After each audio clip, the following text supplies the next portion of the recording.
তোমার একটি মস্ত বড় ভুল আজ শুধরে নাও। লেখাপড়াকে তুমি তোমার লক্ষ্য ভেবে বসে আছো। লেখাপড়া তোমার গোল নয়, ওটা তো তোমার গোল পর্যন্ত তোমাকে পৌঁছে দেওয়ার একটি রাস্তা। আর যেদিন যেদিন তুমি এই রাস্তা সুরক্ষিতভাবে পার হয়ে যাবে, তখন আর কেউ তোমাকে বলবে না ভাই মন দিয়ে পড়াশোনা কর, এ কথা কেউ বলতে আসবে না। উপরন্তু তুমি নিজেই ভাববে, ইস ওই সময় এটা যদি করে নিতাম। বন্ধু, আমি টপার হবই হব, শুধু মুখে নয়, মন থেকে এটা চাও তো।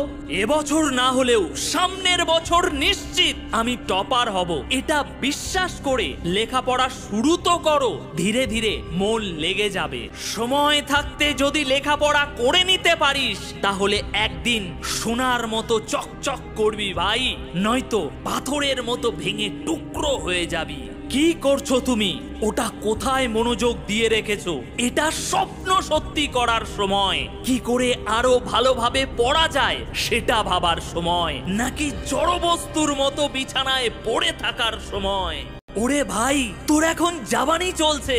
অনুভব করে দেখ তোর রক্ত কতটা গরম। কল্পনা করে দেখ এই জোশ, এই জাবানি দিয়ে তুই কি কি করতে পারিস, কত দূর এগিয়ে যেতে পারিস। তাহলে আর কেন অপেক্ষা? যাও আর শুরু করে দাও একটা নতুন প্রস্তুতি।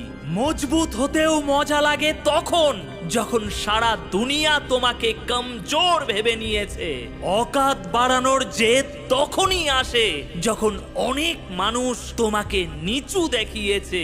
কিছু করে দেখানোর পাগলামি তখন ওঠে যখন কেউ তোমাকে বুড়ো আঙুল দেখিয়ে ফুটে যেতে বলেছে।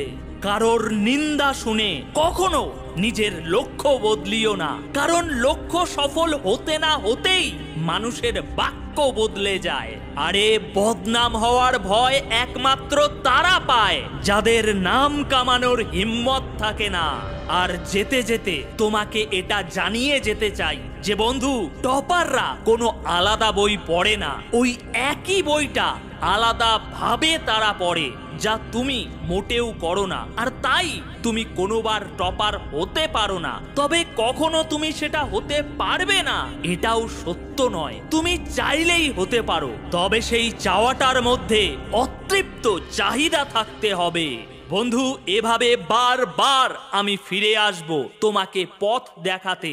সোশ্যাল মিডিয়ার এই এত রং তামাশার ভিড়ের মধ্যে তোমাকে একটু সচেতন করে তুলতে, নিজের লক্ষ্যকে ভুলে না গিয়ে তার পিছনে ছুটে চলার জন্য তোমার ভিতরে অক্সিজেন ভরে দিতে। বিদায় বন্ধু, কাল আবার দেখা হবে।